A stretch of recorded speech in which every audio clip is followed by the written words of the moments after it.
I'd like to introduce you to the Soulful Chords machine. So this is a MIDI instrument that allows you to play wonderful chords with just the one finger. As an example.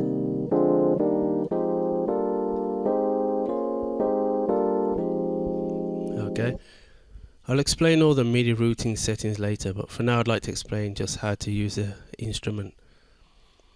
As you can see, the bottom Kontakt keyboard is mapped out according to the key over 2 octaves.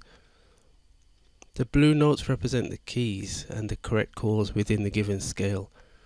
It's a C minor in this case. So, okay. Also do note there's actually green keys in there.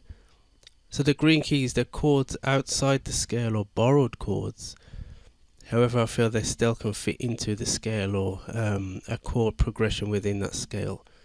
Therefore, I've integrated them green. You just may need to be careful with the melodies and a slight key change when playing these chords.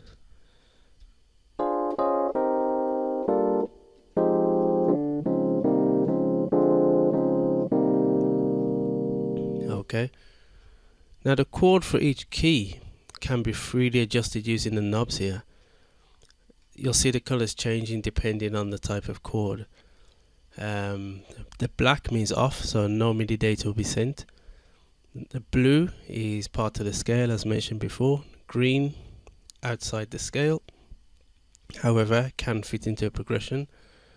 Note the red means it's a chord completely out the scale, and there's a high chance of it not fitting into the progression. However, this doesn't mean that you shouldn't use it. It's just a guide. By all means, just do experiment. So I'm playing a red there. It's outside the scale, so you can hear that. Okay. So let me change that chord back into a blue chord, which is part of the scale. Okay. Now I want to show you what this switch is. It's called the invert ninth switch. So what that does, it inverts the ninth note of a major or minor chord and moves it next to the root key. So this basically adds a lot of depth to any chord. So let's change this to a minor ninth. So sorry, I will turn it off first so you can listen to how it sounds,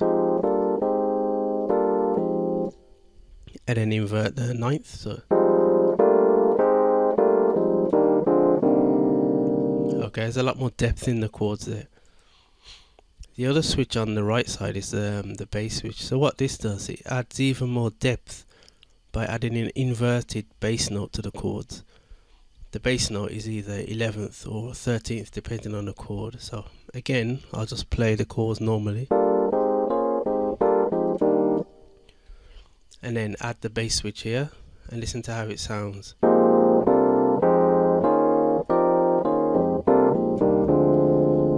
Okay, so it sounds like there's a lot more depth there. It's a lot more R&B, neo soul, and so with this, using this in your productions, you'll need the full version of Kontakt if you want continued usage. The free version will time out every 15 minutes, but that shouldn't be an issue because this instrument outputs MIDI data to your DAW. Once you have that data, you can close Kontakt and you can just use the data for your music productions. For example, if I go to my DAW here, Ableton Live. Okay, I've got a beat there in the background. So what I'm going to do, turn on the bass switch here.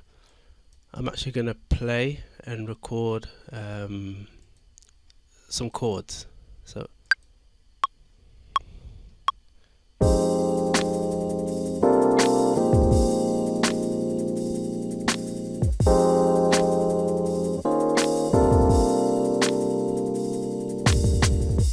okay, so I have that data there.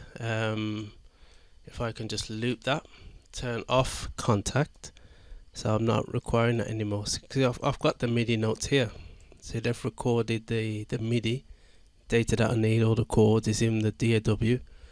I no longer need Kontakt, so I can just put this on the loop.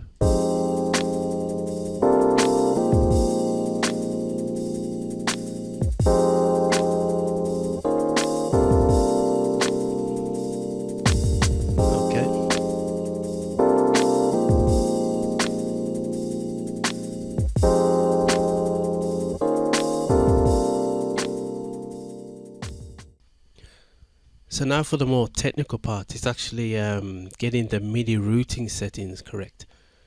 Like I said before, this doesn't produce any sound. It needs to be routed correctly to another instrument. So on Ableton Live here, if I switch the view around, the first MIDI track I've got here, Chrome, that's the input keyboard. That's what I'm using to enter the notes here.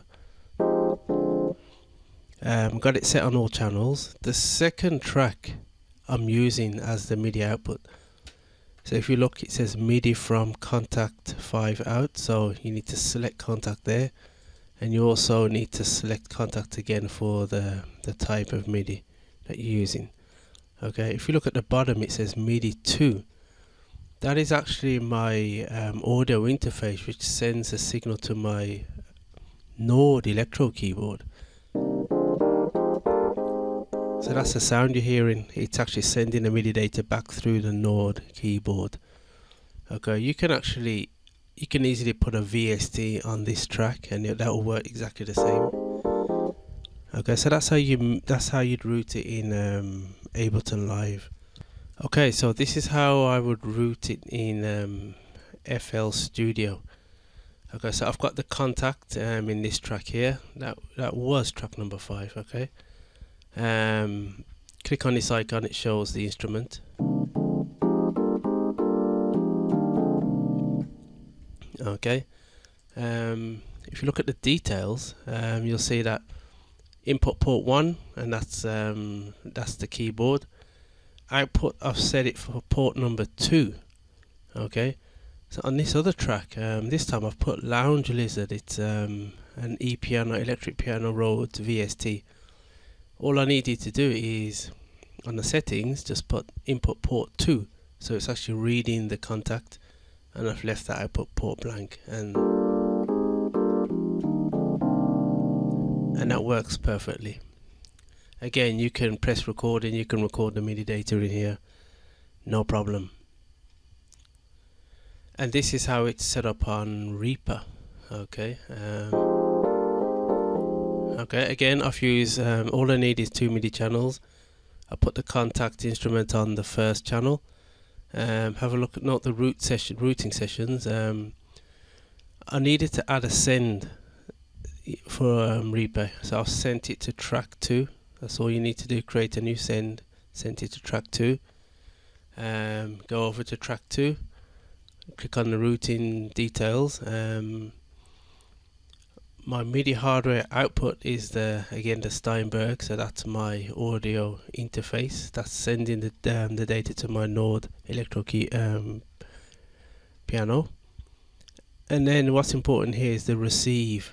You need to receive from track 1, which is Kontakt 5. Pretty straightforward. And okay. So basically that's it. I know other people will be using other DAWs like Logic, but the principle is the same. Yeah, you'll be using 2 MIDI tracks. You'll send one to the other. You'll send from one track to the other track, and the other track just reads that original track. I think you got to make sure though, you need to arm these. These need to be on record mode for whatever DAW you're using. I think if either one of these is off, you won't hear any sound. So